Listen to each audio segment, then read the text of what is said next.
يسأل عن الحديث عن أبي ذر رضي الله عنه عن النبي صلى الله عليه وسلم قال: ثلاثة لا يكلمهم الله يوم القيامة: المنان الذي لا يعطي شيئا إلا منة، والمنفق سلعته بالحلف الفاجر، والمسبل إزارة. رواه مسلم. بسم الله الرحمن الرحيم، والحمد لله رب العالمين، صلى الله وسلم وبارك على نبينا محمد وعلى آله الطيبين الطاهرين وصحابته الغر الميامين ومن تبعهم بإحسان إلى يوم الدين. هذا الحديث تضمن النهي عن ثلاثة ذنوب هي من كبائر الذنوب، لأن مثل هذا الوصف لا يكلمهم الله يوم القيامة وصف خطير. فأول هؤلاء الثلاثة المنان الذي إذا أعطى شيئا من به، آذى الناس بالمنة. قال النبي صلى الله عليه وسلم: المنان الذي لا يعطي شيئا إلا منه، يعني ذكره، مثل ما قال الله تعالى في الآية الأخرى: يا أيها الذين آمنوا لا تبطلوا صدقاتكم بالمن والأذى. المن يبطل الصدقة ويجعل الصدقة تعود مكروهة وسببا في البغضاء والحقد. 2: المنفق سلعته بالحلف الفاجر، وفي لفظ الكاذب. بعض الناس الآن يظن أنه إذا تسلب أنها تمشي السلعة، مثل واحد يقول: يلا مسيومة مني ب10، وكذاب ما سيمت، ويحلف يحط 10 كذا علشان ينفق السلعة.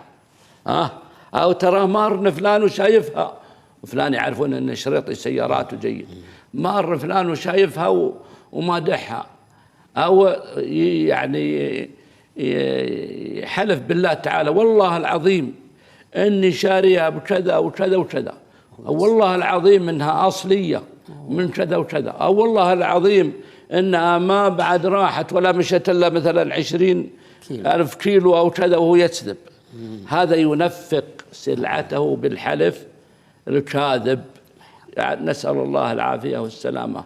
يشترون بعهد الله وأيمانهم ثمنا قليلا. الدنيا مهما كانت فهي ثمن قليل. والثالث المسبل إزار. الإسبال من كبائر الذنوب، والنبي صلى الله عليه وسلم يقول في حديث البخاري: ما أسفل من الكعبين فهو في النار. وقد اختلف العلماء في الإسبال إذا لم يكن بقصد الخيلاء. إذا لم يكن بقصد الخيلاء فهو مختلف فيه.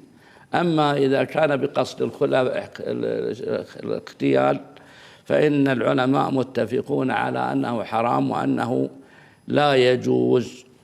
ولذلك ورد في بعض الروايات لهذا الحديث: والمسبل إزاره خيلاء، يعني الذي يجر إزار خيلاء هو المقصود بهذا الحديث. لكن حديث البخاري: ما أسفل من الكعبين فهو في النار، حديث صحيح، وحديث ينهى أشد النهي، ولم يتقيد، ما قيد بأن ما أسفل من الكعبين بشرط الخيلاء. نعم. أحسن الله إليكم. شيخ عبد الله بارك الله فيكم، هذا يسأل يقول: هل أثاب على لبس الكمامة؟ رب العالمين يقول: يا أيها الذين آمنوا خذوا حذركم. ما في شك في أنها وقاية، خصوصا الأيام هذه، أيام الزكام وأيام المرض أو عند انتشار. فالوقاية يا إخواني أمر مشروع.